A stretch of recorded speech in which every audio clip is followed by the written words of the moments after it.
Hoje eu quero comentar sobre a falácia da eleição corporativa dentro do sistema wesleyano. Vocês sabem que dentro do arraial protestante há algumas escolas da soterologia que são distintas e opostas.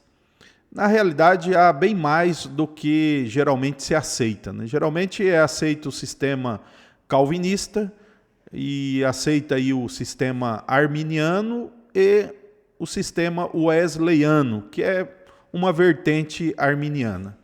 Mas dentro do evangelicalismo, principalmente brasileiro, e aqueles que se identificam com arminianos ou qualquer que seja a posição, você encontra muito semipelagianismo, até mesmo pelagianismo, porque não há nenhuma preocupação por parte de arminianos, wesleyanos, de resolverem essa questão, né? Afinal de contas, se estão opostos ao calvinismo, eles fazem até aliança com hereges, sem problema algum, né? Mas de todas essas posições, as consideradas mais tradicionalmente evangélicas são essas três: calvinismo, arminianismo e wesleyanismo, né? Dessas, as duas, arminiano e wesleyano, são semelhantes no resultado final, na base, na razão, né? Porque, por fim, não é Deus que decide, apenas o homem que decide. Então, o calvinismo ele é único dentro dos sistemas aceitos aí como evangélicos e tradicionais e protestantes, como até nos chamados heréticos, né? Todos eles se resolvem com o homem do começo ao fim, ainda que eles ficam com um discurso de graça preveniente, coisas do tipo. Por fim, é a garantia de que o homem vai resolver o destino e a glória eterna por o seu sim ou com o seu não. Bom, agora, o que dizer da chamada eleição corporativa, né? A tradição wesleyana ela é distinta da tradição arminiana, que tem uma ideia de predestinação e de eleição mais individual. É do tipo assim, né?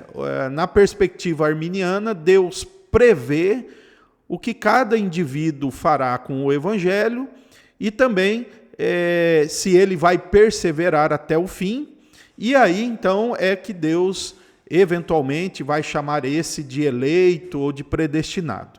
Há alguma vantagem nisso, porque, via de regra, a ideia está em Deus estar ali vendo em cada indivíduo, né, e acompanhando. Mas, por fim, é o homem que está resolvendo as questões e Deus é um espectador, né? Deus é um espectador aqui, e então ele prevê a aceitação ou a fé, e ele prevê também a perseverança. No lado do wesleyanismo, a questão da predestinação e eleição passa dessa preocupação individual para a coletiva. Ou seja, eles dizem é a igreja que é eleita em Cristo e é a igreja que está predestinada para ir para o céu. Então, para você ser predestinado, você precisa então fazer a sua afirmação na fé e na perseverança para entrar na igreja. Então nesse sentido coletivo, você é predestinado. Eles gostam muito daquela comparação de um transporte coletivo, seja navio, seja um barco, enfim, em que tem o seu destino certo, mas as pessoas lá dentro só estarão garantidas para o destino se estiverem lá dentro. Se saírem, a vaga continua o seu caminho e assim chega ao seu destino, né? Esse é um autor assembleano, né, Severino Pedro da Silva.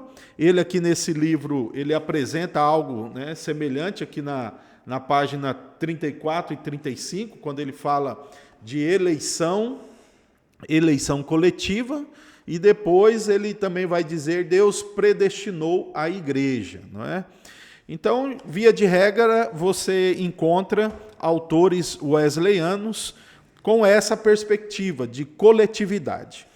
Qual é a grande falácia disso? A grande falácia disso é que, em primeiro lugar, a igreja ela é formada por indivíduos. Então, dizer que predestina ou elege a igreja sem os membros seria como que você falar do corpo de Cristo sendo apenas a cabeça sem o corpo, sem os membros, né? Seria o mesmo, como a igreja é chamada de noiva, seria o mesmo você falar do vestido dela, mas não falar da noiva. Então, há uma falácia imensa, porque a Bíblia fala sim que a igreja é eleita. Isso os calvinistas não rejeitam, mas a igreja quem é? É a comunidade dos eleitos, dos salvos.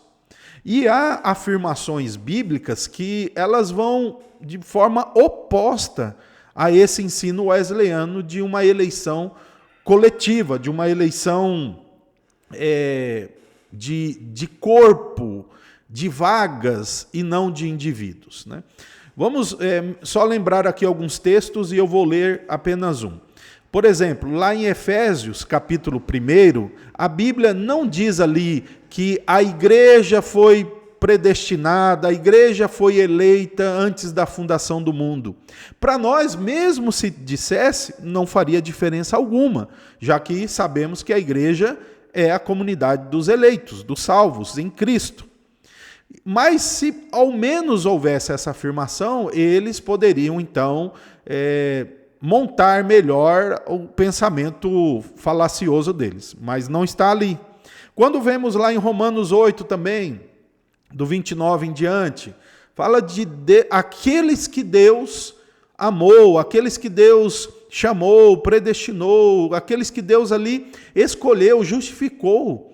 Está falando de indivíduos no plural. E eles cometem um engano, quando é dito no plural, eles estão dizendo que é a igreja. Sim, mas ao apresentar o plural, nós estamos, eles, eleitos em Cristo, está mostrando indivíduos em uma quantidade enorme. E, por exemplo, quando você lê lá em Apocalipse, quando fala do livro da vida do Cordeiro, aqueles nomes que não foram escritos e os nomes que foram escritos. Então, está muito claro na Escritura que a eleição é corporativa, porque ela, em primeiro lugar, é individual. E ao formar o grupo desses indivíduos é que nós temos a igreja. A única passagem bíblica que talvez se aproxima desse pensamento wesleyano, e como eu disse, não muda em nada, é aquela que João, na segunda carta, vai dizer o presbítero para a senhora eleita. Alguns entendem que aquela senhora eleita se refere a uma igreja local. Mas, mais uma vez, apesar de essa expressão, de fato, poderia servir aí para a construção deles, para nós não serve, porque ali ele está falando então da igreja como corpo unido de membros que foram salvos por Cristo. Então a ideia wesleyana é que Jesus morre por vagas e garante lugares para um corpo e uma silhueta de um corpo, mas não necessariamente para os membros. Isso é triste demais porque tira o envolvimento pessoal de Deus com os seus eleitos, com aqueles que se convertem. Por isso que eu disse lá no começo que a posição arminiana é um pouco mais agradável, aí, porque pelo menos tem um tato direto com o indivíduo, ainda que fique só esperando a decisão soberana do suposto e futuro eleito. Mas pelo menos tem uma atuação individual. E eu quero ler aqui uma passagem bíblica na segunda carta de Timóteo, na segunda carta de Paulo a Timóteo, no capítulo de número 2, e os versículos de número 8 e 9. Aliás, já no versículo 6, 7, o apóstolo vai conversando com Timóteo sobre a atuação de Deus na vida deles. E olha só o que ele vai dizer para Timóteo.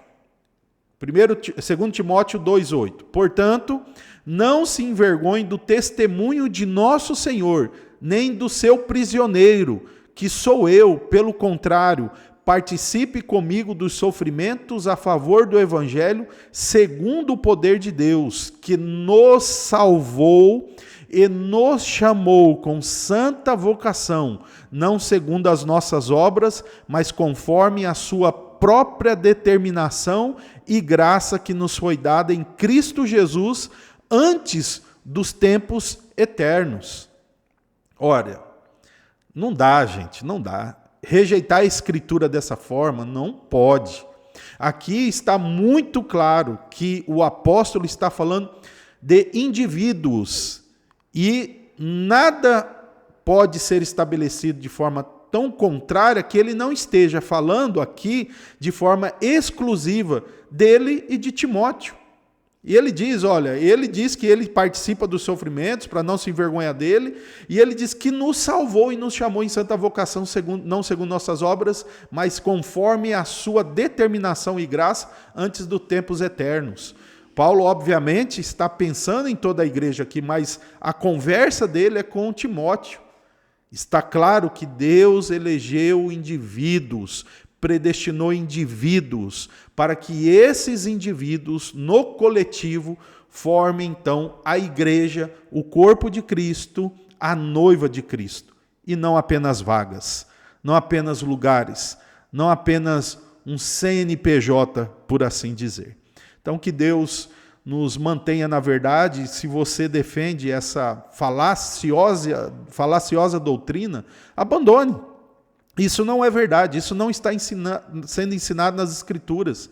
Nunca, em momento nenhum, a Escritura abre mão da individualidade da eleição e da predestinação.